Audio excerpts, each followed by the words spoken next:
Hello friends, ഒത്തിരി ഒത്തിരി സ്വപ്നങ്ങൾ സീരിയലിൻ്റെ ലേറ്റസ്റ്റ് എപ്പിസോഡ് റിവ്യൂയിലേക്ക് എല്ലാവർക്കും സ്വാഗതം.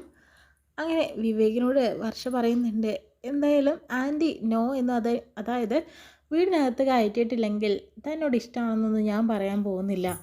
കയറ്റിയിട്ടുണ്ടെങ്കിലല്ലേ ഉണ്ടെങ്കിൽ ആ വൃത്തികെട്ട വേർഡ് ഞാൻ പറയാമെന്നും പറയുന്നുണ്ട് കേട്ടോ. അപ്പോഴത്തേനും വിവേക്, ഇനിയിപ്പോൾ മമ്മി എന്നെ ചതിക്കോ? അങ്ങനെയൊന്നും ഉണ്ടാവില്ല. എന്നാൽ ആൻറ്റിയെ വിളിച്ച് ഞാൻ ഇപ്പം തന്നെ കാര്യങ്ങൾ പറയാം. അതിനുശേഷം തന്നെ ആൻറ്റീനെ വിളിക്കുന്നുണ്ട് കേട്ടോ. വിളിക്കുന്ന സമയത്ത് തന്നെ ആൻറ്റിക്ക് ഒരുപാട് സന്തോഷമായി, ഇവരാണ് ഇവരെ രക്ഷിച്ചതെന്നുള്ളത്. ഹരിതയാണെങ്കിൽ ഇതെല്ലാം കേട്ടുകൊണ്ട് അവിടെ തന്നെ നിൽക്കുന്നുണ്ട് കേട്ടോ. എന്തായാലും നമ്മുടെ വർഷ പറയുന്നുണ്ട്, രാഹുലിനെ മൃദുലിൻ്റെ വീട്ടിലേക്ക് കൊണ്ടാക്കാം, അഞ്ജുവിനോട് അങ്ങോട്ട് ചെല്ലാൻ പറയാം. അതെന്തിനാ അങ്ങനെയൊക്കെ? അവനിപ്പോൾ അവൻ്റെ ഭാര്യയുടെ പ്രസൻസാണ് വേണ്ടത്, ഇങ്ങോട്ട് കൊണ്ടുവരാൻ പറ. ഇവിടെ എല്ലാവരും ഉണ്ടല്ലോ, സഹോദരികളായിട്ട് നിങ്ങളും ഉണ്ട്, പിന്നെന്താ പേടിക്കാൻ? അപ്പോൾ ആൻറ്റി അവിടെ കയറ്റില്ലല്ലോ രാഹുലേട്ടനെ. അതൊന്നും മോളെ, ഞാനൊരു അമ്മയാണ്. അമ്മമാർ മക്കളെ ശാസിക്കുന്നത് അവർ നന്നാവാൻ വേണ്ടിയിട്ടാണ്. അങ്ങനെ ഞാൻ രാഹുലിനെ കണ്ടിട്ടുള്ളൂ. അവളെയും കൊണ്ട് നിങ്ങളിങ്ങ് വെട്ടെന്ന് വായോ. ഇതറിയുന്ന വർഷം ആകെ ചമ്മന്നുണ്ട് കേട്ടോ. ഇനിയിപ്പോൾ എന്താ ചെയ്യുക, ഇയാളോട് ഈ ഐ ലവ് യു എന്ന് പറയും വേണമല്ലോ. പെട്ടെന്ന് തന്നെ വിവേക് പറയുന്നുണ്ട്, എന്നാൽ പിന്നെ അത് പറഞ്ഞോ. എന്താ നാണമുണ്ടോ? നാണമൊന്നുമില്ല. എന്താ പിന്നെ കണ്ണടച്ച് നിന്നാൽ മതി, ഞാൻ പറയാമെന്ന് പറഞ്ഞിട്ട് പെട്ടെന്ന് തന്നെ വർഷ എന്തായാലും കാറിനകത്ത് കയറി ഇരിക്കുന്നുണ്ട്. അങ്ങനെ ഹോൺ അടിക്കുമ്പോഴാണ് വിവേക് കണ്ണ് തുറക്കുന്നത് കേട്ടോ. പെട്ടെന്ന് വന്നേ, അല്ലെങ്കിൽ ഞാനിപ്പോൾ വണ്ടി എടുത്ത് അങ്ങ് പോവുക കേട്ടോ എന്ന് പറയുന്നുണ്ട്. അപ്പോൾ താൻ എന്നെ പറ്റിച്ചല്ലേ? ഞാൻ പോവുകയാണ്, താൻ വരികയാണെങ്കിൽ വന്നോ എന്ന് പറയുന്നുണ്ട് കേട്ടോ. തനിക്ക് ഡ്രൈവിംഗ് അറിയില്ലേ? ഡ്രൈവൊക്കെ ഞാൻ പഠിച്ചിട്ടുണ്ടെന്ന് വർഷ. ഞാൻ പോയി കഴിഞ്ഞാൽ ചിലപ്പോൾ വീട്ടിലെത്താൻ സാധ്യതയില്ലെന്നും പറയുമ്പോൾ, എന്നാൽ പിന്നെ അങ്ങോട്ട് മാറി നിൽക്കുക, ഞാനും കൂടെ വരാമെന്ന് പറഞ്ഞിട്ട് വിവേകം വണ്ടീനകത്ത് കയറിയിട്ട് പോകാനായിട്ട് നോക്കുന്നു. സമയത്ത് വസുന്ധര എല്ലാവരോടും പറയുന്നുണ്ട്, ആ 2 പേര്, അത് ആ ആൺകുട്ടിയും പെൺകുട്ടിയും ആരാന്ന് വെച്ചാൽ വിവേകം വർഷയാണ്. അവരവളെ രക്ഷിച്ചു, അവനെ രക്ഷിച്ചു. ഇതിൽ കൂടുതൽ സന്തോഷം നമുക്ക് എങ്ങനെയുണ്ട്? അപ്പോഴത്തേനും വണ്ടിയായിട്ട് അവരെത്തുന്നു കേട്ടോ.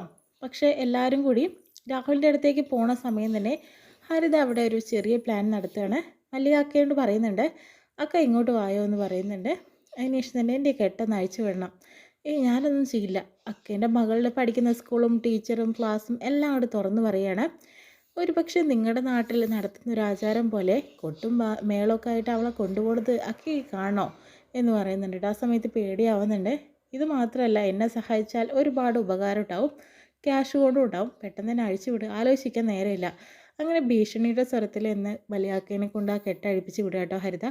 അങ്ങനെ അടുക്കള ഭാഗത്തു കൂടെ പോയാൽ മതി, ഫ്രണ്ടിൽ എല്ലാവരും ഉണ്ടെന്ന് പറയുന്നു. അങ്ങനെ അടുക്കളയിൽ കൂടെ ഹരിത രക്ഷപ്പെട്ടു പോകുന്നു കേട്ടോ. പിന്നീട് രാഹുലാണെങ്കിലോ ആകെ ക്ഷീണിച്ച്, അതായത് ബോധമൊന്നും തെളിഞ്ഞിട്ടില്ല. അങ്ങനെ നമുക്ക് പിന്നെ ഹോസ്പിറ്റലിൽ കൊണ്ടുപോകണം, അതിൻ്റെ ആവശ്യമില്ലെന്ന് മമ്മി എന്ന് വിവേക് പറയുന്നുണ്ട് കേട്ടോ. പൾസും അതുപോലെ തന്നെ എല്ലാം നോർമലാണ്, ഒന്ന് ഉറങ്ങിക്കഴിഞ്ഞാൽ ആൾ ഓക്കെ ആവും എന്ന് പറയുന്നു. പെട്ടെന്ന് തന്നെയാണ് മല്ലികാക്ക ആ ഒരു വാക്ക് മാറ്റുന്ന കേട്ടോ. പിന്നെ രാഹുലിനെ വീടിനകത്തേക്ക് കയറ്റുന്ന സമയത്ത് ഹരിത കെട്ടി നിന്നോടത്ത് അവിടെ ഒരു കയറ് മാത്രമേ ഉള്ളൂ. അഭി പറയുന്നുണ്ട്, ഇതെന്താ കയറ് മാത്രം, അവളെവിടെ? അവൾ ആരോ കെട്ട് അഴിച്ചു വിട്ടതുപോലെ തോന്നുന്നു, ഇത്രയും വലിയ കെട്ട് അവൾക്ക് ഒറ്റയ്ക്ക് അഴിക്കാൻ സാധിക്കുമോ എന്നൊക്കെ പറഞ്ഞ് എല്ലാവരും അങ്ങോട്ടും ഇങ്ങോട്ടും തഴയുന്നുണ്ട്. മല്ലികാക്കയാണെങ്കിൽ അവിടെ നിന്ന് വരുന്നുണ്ട് പുറത്തുനിന്ന്. അക്ക ഇതെവിടെ പോയതാണെന്ന് വർഷം ചോദിക്കുന്നുണ്ട്. ഞാനിവിടെ പച്ചക്കറി നനയ്ക്കാനായിട്ട് വന്നതാണ്. ഹരിതയെ കെട്ടയച്ചു വിട്ടത് നീയാണോ എന്ന് ചോദിക്കുന്നുണ്ട് കേട്ടോ വസുന്ധര. അല്ല മേഡം, ഞാനൊന്നും ചെയ്തിട്ടില്ല, ഞാനൊന്നും കണ്ടില്ല, നിങ്ങളവിടെ നിൽക്കുമ്പോൾ ഞാനും ഉണ്ടായിരുന്നല്ലോ എന്ന് ഞങ്ങൾ കണ്ടില്ലല്ലോ, അത് നിങ്ങൾ ശ്രദ്ധിക്കാഞ്ഞിട്ടാണ്. ഞാനും ഉണ്ടായിരുന്നു, നിങ്ങളെല്ലാവരും ഞാൻ കണ്ടുകൊണ്ടിരിക്കുകയായിരുന്നല്ലോ, പിന്നെ എങ്ങനെ? അക്കയ്ക്ക് എന്താ ഒരു കള്ളലക്ഷണം എന്ന് വർഷം പറയുന്നുണ്ട് കേട്ടോ. എൻ്റെ ഈ ഒരു രൂപം ഇങ്ങനെ തന്നെയാണ് മോളെ, അല്ലാതെ കള്ളലക്ഷണമൊന്നും അല്ല എന്നൊക്കെ പറയുന്നുണ്ട്. നിങ്ങളെല്ലാവരും എന്നെ തെറ്റിദ്ധരിച്ചിരിക്കുക എന്നൊക്കെ പറഞ്ഞിട്ട് വിഷമത്തോടുകൂടി നെഞ്ചത്തടിച്ചൊക്കെ അറിയുന്നുണ്ട്. അക്കയോട് എന്താ ഇങ്ങനെ പറയുമ്പോഴത്തേനും തോന്നുന്നുണ്ട് അക്കയാണ് ഈ തെറ്റ് ചെയ്തത് എന്നുള്ളത്. ആവശ്യമില്ലാതെ വെറുതെ ഓരോ പ്രശ്നങ്ങൾ ഉണ്ടാക്കാൻ നിൽക്കേണ്ട. എന്തായാലും അവളെന്തായാലും പോലീസ് പൊക്കിക്കോളും. പിന്നെ നീയാണ് അവളുടെ കൂട്ടത്തിൽ നിന്നിട്ടുണ്ടെങ്കിൽ അവൾ പറയും നിന്നെ അഴിച്ചു വിട്ടത് മല്ലികയാണെന്നുള്ളത്. അപ്പോൾ നിനക്കും അവളുടെ കൂടെ ഉണ്ട തിന്നാൻ പോയി കിടക്കാമെന്ന് പറയുന്നു കേട്ടോ. അത് കേൾക്കുന്ന മല്ലിക ആകെ ടെൻഷൻ ആവുന്നുണ്ട്. നിവർത്തികേട് കൊണ്ട് അഴിച്ചു വിട്ടതാണ്, പക്ഷെ അത് ഭാര്യയാവുമെന്നുള്ള പേടിയായി. പക്ഷെ വർഷയ്ക്ക് സംശയം ഇട്ടിട്ടോ മല്ലികക്ക് തന്നെയാണെന്നുള്ളത്. പിന്നീട് ഹരിതയാണെങ്കിൽ രക്ഷപ്പെട്ടു പോകാൻ അധികം സമയമൊന്നും ആയിട്ടില്ല. അപ്പോൾ അടുക്കള ഭാഗത്തു കൂടി ആയിരിക്കും, ആ ഭാഗത്തുകൂടെ പോയി തിരഞ്ഞാൽ മതി എന്ന് പറയുന്നു. അങ്ങനെ അഭിയും ശിവയും അതുപോലെ വിവേകും കൂടി അങ്ങനെ അരിച്ച് പെറുക്കുന്നുണ്ട് കേട്ടോ. ആ സമയത്താണ് പെട്ടെന്ന് നമ്മുടെ അഭിയുടെ കൺമുന്നിൽ ഹരിത വന്ന് പെടുന്നത്. ഹരിതയെ വിടുന്നുണ്ട് അബി. അബി അങ്ങനെ പിടിച്ച് വെക്കുന്നുണ്ട് കേട്ടോ. പെട്ടെന്ന് തന്നെ ആ ഹരിത അബിയെ തട്ടി മാറ്റിക്കൊണ്ട് അങ്ങോട്ട് ഓടി രക്ഷപ്പെടാനായിട്ട് നോക്കുന്നു. അപ്പോഴത്തേനും രണ്ടുപേരെയും വിളിക്കുന്നുണ്ട്, ശിവയും വിവേകേട്ടാ ഓടി വായോ എന്ന് പറയുന്നു. എന്താ അബി നിനക്ക് പറ്റിയത്? ദാ ഹരിത എന്നെ പിടിച്ച് മാറ്റിയിട്ട് ഓടി രക്ഷപ്പെട്ടു. അവൾ ഇവിടെ തന്നെയുണ്ട്, എത്രയും പെട്ടെന്ന് അവളെ പിടിച്ച് കൊണ്ടുപോയോ എന്ന് പറയുന്നു. രണ്ടുപേരും കൂടി തിരയുന്നുണ്ട് കേട്ടോ. പക്ഷേ ഹരിതയെ അപ്പം കിട്ടി. പെട്ടെന്ന് തന്നെ രാഹുലിനെ തന്നെയാണ് കാണിക്കുന്നത് കേട്ടോ. രാഹുലാണെങ്കിൽ ബോധമൊക്കെ വന്നു. അതിനുശേഷം തന്നെ വർഷ പറയുന്നുണ്ട്, രാഹുലേട്ടൻ നടന്ന കാര്യങ്ങളൊക്കെ പറയട്ടെ, രാഹുലേട്ടന് ഓർമ്മയുണ്ടെന്ന് അറിയാലോ. അപ്പോഴത്തേനും ഹരിത തന്നെ പിടിച്ച് കെട്ടിയിട്ടതും അവിടെ കൊണ്ടുപോയി ഗുണ്ടകൾ കൊണ്ട് തന്നെ ഉപദ്രവിച്ചതൊക്കെ അങ്ങനെ പറയുന്നുണ്ട്. ശേഷം ഞാനിവിടെ എങ്ങനെ എത്തിയെന്ന് എനിക്കറിയില്ല, അതുവരെയുള്ള കാര്യങ്ങൾ ഓർമ്മയുണ്ട്, ബാക്കി ബോധമില്ലാത്ത സമയത്ത് സംഭവിച്ചാണ്. അവിടുന്ന് വർഷയും അതുപോലെ തന്നെ നമ്മുടെ വിവേകം കൂടിയാണ് നിന്നെ രക്ഷപ്പെടുത്തിയത്. വർഷയോട് ശർമിളയാണ് പറഞ്ഞത് അവിടെ ഉണ്ടെന്നുള്ളത്. അപ്പോഴത്തേനും അവർ പോയി രക്ഷപ്പെടുത്തി. പിന്നെ വിവേകിനെ എന്ന് പറഞ്ഞാൽ അപ്രതീക്ഷിതമായിട്ട് കണ്ടപ്പോൾ വിവേകിനോട് പറഞ്ഞപ്പോൾ വിവേക് കൂടെ വരാമെന്ന് പറഞ്ഞു. അങ്ങനെയായിട്ടാണ് വർഷ പറയുന്നത്. അതിനുശേഷം തന്നെ ഹരിതയാണ് എല്ലാത്തിനും കാരണം എന്ന് പറയുമ്പോഴത്തേനും മല്ലികാക്ക അവിടെ വരുന്നുണ്ട്. പെട്ടെന്ന് തന്നെ സൂക്ഷിച്ച് നോക്കുക കേട്ടോ രാഹുലിനെ. ഈ പയ്യനെ ഞാൻ എവിടെയോ കണ്ടിട്ടുണ്ടല്ലോ, അന്ന് അഞ്ജുവും മല്ലികപ്പൂവൊക്കെ വെച്ചിട്ട് ഇയാളുടെ കൂടെ പോയിരിക്കുന്നതെന്ന് പറയുന്നു.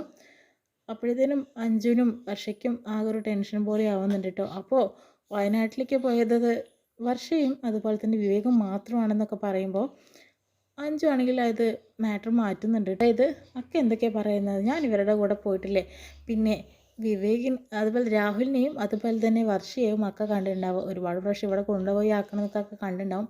വെറുതെ അക്ക വർഷയെ സംശയിച്ചുകൊണ്ടിരിക്കുകയാണെന്ന് പറയുന്നു. അക്കനെ ഞാൻ സംശയിച്ചപ്പോൾ അക്ക എന്നെ സംശയിക്കുകയാണല്ലോ, എനിക്ക് മനസ്സിലായെന്ന് പറയുന്നുണ്ട് കേട്ടോ. അങ്ങനെ അത് വാക്ക് മാറ്റി വിടുന്നു കേട്ടോ. പിന്നീട് നമ്മുടെ DYSP മാഡം വരുന്നുണ്ട്. അതിനുശേഷം തന്നെ അബിയോടും ശിവയോടും ചോദിക്കുന്നുണ്ട്, എവിടെ അവൾ എന്ന് പറയുമ്പോഴത്തേനും അവൾ രക്ഷപ്പെട്ടു മാഡം, ഇവിടെ എവിടെയെങ്കിലും ഉണ്ടാവും, ഞങ്ങളിപ്പോൾ പിടികൂടിപ്പോയിട്ട് അവൾ ഞങ്ങളിൽ നിന്ന് രക്ഷപ്പെട്ടു. വിവേക് നീയാണോ അവളെ രക്ഷിച്ചത്, അതായത് രാഹുലിനെ രക്ഷിച്ചത് എന്ന് പറയുന്നുണ്ട്. ഞങ്ങളാണ് അവനെ രക്ഷിച്ചതെന്നും പറയുന്നു. പേടിക്കണ്ട ഹരിത, ഞങ്ങളിപ്പോൾ പൊക്കി കാണിച്ചു തരാം എന്ന് മാഡം പറയുന്നുണ്ട് കേട്ടോ. എന്തായാലും ഹരിതയ്ക്ക് 8ൻ്റെ പണി കിട്ടാനായിട്ട് പോവുകയാണ്. ഇത്രയും കാണിച്ചുകൊണ്ട് ഇന്നത്തെ എപ്പിസോഡ് വിശേഷം കഴിയുന്നു.